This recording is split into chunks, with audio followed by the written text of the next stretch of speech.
안녕하십니까. 대한민국의 까피디입니다. 야, 이거 정말 오랜만에 인사드립니다. 사실 가을에 또 행사철이고 하니 저도 여러가지 생계 문제로 허드렛 일을 이렇게 하다 보니까는 어떻게 보면 참 이 까정신이 굉장히 많이 퇴색했습니다. 그래가지고 이제 있다 보니까는 사실 요즘 또 대선이다 뭐다 해가지고 안, 문, 박 이렇게 3파전이 지속되고 있는 가운데 괜히 또 이게 누구 편들거나 괜히 또 이거 누구 욕을 하면은 또 굉장한 또 욕을 대바가지로 먹지 않을까, 예, 그런 생각에 제가 잠깐 이렇게 인터넷 방송을 쉬고 있었습니다만 굉장히 또 무섭고 또 엽기적인 사건이 이렇게 발생을 하면서 저의 까정신을 다시 이렇게 또 이렇게 불러일으키고 있습니다. 야, 세상에 우리 조선시대 때나 또 홍선 대원군 시절에, 예, 그때까지만 하더라도 신조어들 쉽게 얘기해서 인공위성 이런 말은 없지 않았습니까? 왜냐면 인공적으로 어떤 위성이 하늘에 발사돼서 이렇게 우주를 본다 이런 건 사실 상상도 못했거든요. 그렇기 때문에 이제 그 단어가 이제 새로 생겨난 신조어라고 하는데, 사실 우리나라 이 국방부에서 북한군 병사에 의해서 생겨난 신조어가 바로 생겨났습니다. 이른바 북한군 병사의 노쿠기순이란 겁니다. 노쿠기순. 예? 아니 이게 말이 좋아 기순이지. 예? 얘가 지금 중무장 람보총이라도 하나 들고 왔으면 이게 귀순이라는 단어로 우리가 이거 미화되고 포장될 수 있습니까? 이건 엄청난 이대의 엽기적인 상당히 무서운 사건입니다. 네, 사실 이런 보고를 국방부 장관이라든지 참모총장이나 참모의장이라든지 이런 사람들이 사실 지난 3일날 보고를 받았음에도 불구하고 열람도 하지 않고 지난 8일까지도 이것은 CCTV에 의해서 GOP에 넘어온 거를 우리 CCTV에 발각이 돼서 우리나라 병사가 용감히 제압을 해서 귀손 의도를 밝혀서 이렇게 이뤄낸 사건이다 라고 밝히다가 사실 지난 10일날 노쿠 귀손으로 밝혀지면서 개망신당한 거 아닙니까? 사실 이렇게까지 보고 체계가 확실치 않은 시점에서, 아니 그럼 녹화분이라도 있어야 되는데 당시 그 상황병이 이걸 9월달로 잘못 입력을 해서 하필 그날 분의 5시간에 대한 녹화분이 없었다. 야, 이걸 정말 우리 국민이 정말로 그런가 보다 하고 선처를 해줄 수 있는 부분인지, 또한 4m 약 4m 되는 철조망 3개를 하나에 약 3분 만에 그렇게 4개를 홀짝홀짝 넘을 수가 있는 건가? 예, 이런 거는 거의 북한군 병사 전 북한군의 무슨 올림픽화 이러지 않는 한 안 되는 겁니다. 상식적으로 납득이 안 되는 것을 자꾸 그렇게 그렇게 얘기하니까 우리 국민들이 덮었다 은폐했다 이렇게 되고, 그동안에 있었던 군대에서 있었던 각종 의문사들도 얘네들이 이렇게 덮구나 이렇게 상상할 수밖에 없는 거 아닙니까? 더더군다나 그 CCTV 폐쇄회로가 물론 찍히지도 않았지만 우리나라 군 납품가 약 5만원짜리의 CCTV라는 것이 밝혀지면서 이거는 한편에 개콘을 계속 연장선에 2화, 2탄, 3탄을 일어나고 있구나 이렇게 생각할 수밖에 없습니다. 사실 군 납품가가 5만원짜리면요, 실질적으로 우리가 온라인상에서 구할 수 있는 옥션이라든가 11번가라든가 이런 지마켓에서 우리가 접할 수 있는 가격이라는 것은 사실 25,000원에서 약 3만원 사이, 예, 요 정도의 CCTV로 우리가 확인할 수가 있는데, 이것은 하다못해 강남 땅에 어떤 주차 단속이라든가 강남 땅에 어떤 개인이 설치할 수 있는 그런 안전 CCTV의 단가를 훨씬 못 미치는 그런 낮은 단가예요. 이런 낮은 단가가 우리 국민의 재산과 목숨을 보호할 수 있는 CCTV로 이렇게 탈바꿈이 되어서 최전방에 이렇게 설치됐다는 거는 그동안 우리나라 국방비로 지출되는 약 20조 원에 해당되는 돈이 어디로 증발했는가에 대한 의구심마저 드는 거 아닙니까?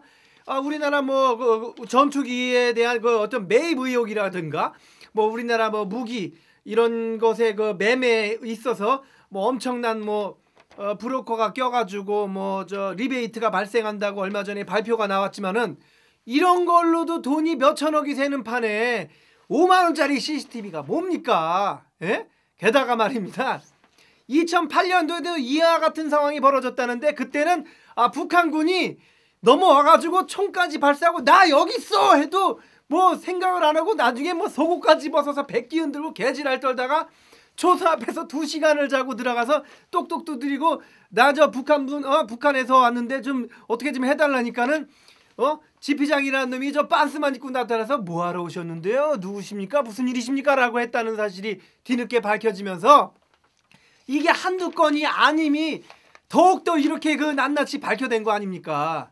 이거는 굉장히 쪽팔린 사건이에요. 사실 뭐 이렇게 이 굉장히 그 제가 무서워하는 것 중에 하나 이유는 아까도 처음에 말씀드렸지만 말이 좋아 기순이지 옛날에 한 80년대라든지 이렇게 그 우리나라 군과 북한의 굉장히 그 냉전 체제가 있었을 때 뭐 이게 밝혀지지 않은 사실인지 뻥인지 거의 뻥일 가능성이 많습니다만 그래도 우리가 간과할 수 없는 사실들이 북한군이 우리나라 GP로 넘어와서 우리나라 내무실에 들어와가지고 우리나라 병사들의 목하고 귀를 단체로 이렇게 베어갔다는 소문이 흉흉하게 났었습니다.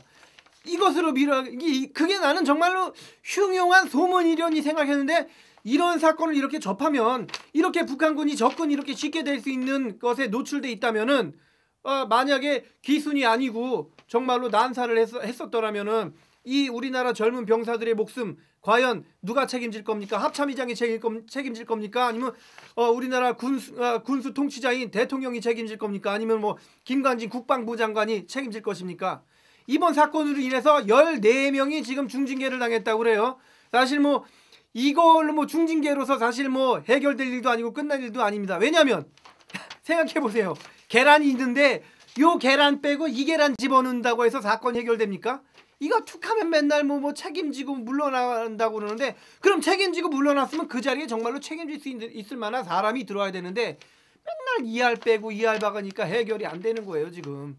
이거는 제가 뭐 여담입니다만 지난 2005년 그 연천 530 GP에서 김일병이 총을 44발을 난사하고 수류탄 하나를 던져서 우리나라 병사들 8명이 이제 죽었던 사건이 세간에 밝혀지면서 크게 이제 이슈가 되었는데 사실 그 당시 다쳤던 병사들의 후속 문제라든가 뭐 여러 그 순간의 응급처치가 거의 하루 이틀 3일이 그 연장이 되면서 GP 문을 개방을 안 해가지고 이제 그런 규칙을 지키느라 더 아까운 목숨들이 있고 날아간 사건이 있었어요. 그리고 그 법정에서도 김일병은 이런 말을 했습니다. 제가 했다는 말뿐이지 증거는 없지 않습니까? 라고 했습니다. 그러자 재판장이라는 사람이 증거는 없지만 정황상으로 볼 땐 네가 범인이다. 그래서 너는 사형이다 라고 했습니다. 사실 김일병이 사형했다라는 그 증거로 입수된 소총과 수류탄에는 김일병의 지문이 단 한 개도 묻지 않았습니다. 이런 걸로 이런 사실과 또 여러 가지 정황들로 미뤄왔을 적에 당시 유가족들은 오히려 김일병을 미워하지 않고 김일병을 범인으로 지목하지 않고 이거는 북한군에 의한 소행이다라는 한 7, 8가지 사실을 갖다가 계속 지금 탄원서를 내고 지금도 주장을 하고 있습니다. 이러한 사실은 국방부에서는 이건 조사가 끝난 것이니 더 이상 받아들이지 않겠다고 입을 닫아버린 상태고 지금 보이지 않는 싸움은 2005년부터 사실 계속되고 있습니다. 사실 이런 북한군이 우리나라 GP에 이런 공격성을 가할 수 있는 사건이 이렇게 접근성이 쉽게 밝혀지면서 그 당시 사건 지금 김일병이 했다 안 했다가 다시 대두되고 있는 거는 저만이 가지고 있는 생각이 아니라 많은 사람들이 조사만 해보면 알 수 있는 사실입니다. 따라서 이런 GP에서 일어나는 옛날에 김은중이 사건도 있었죠. 거기서 일어나는 총기 사고 같은 것은 국방부가 더 이상 엄폐를 한다라는 그 생각이 들지 않도록 우리 국민들에게 확실히 설명해주고 그런 군 의문사를 제대로 밝혀내고 또 이런 노크 기순이 일어나지 않도록 단단히 말뿐이 아니라 다음에 진짜로 안 일어나도록 그냥 돈이 새지 않도록 국방비 소중한 돈 새지 않도록 정말로 철저하게 우리 국민들에게 좀 접근을 해줄 수 있는 방식이 필요하지 않을까 그렇게 생각합니다. 이상 까피디였습니다.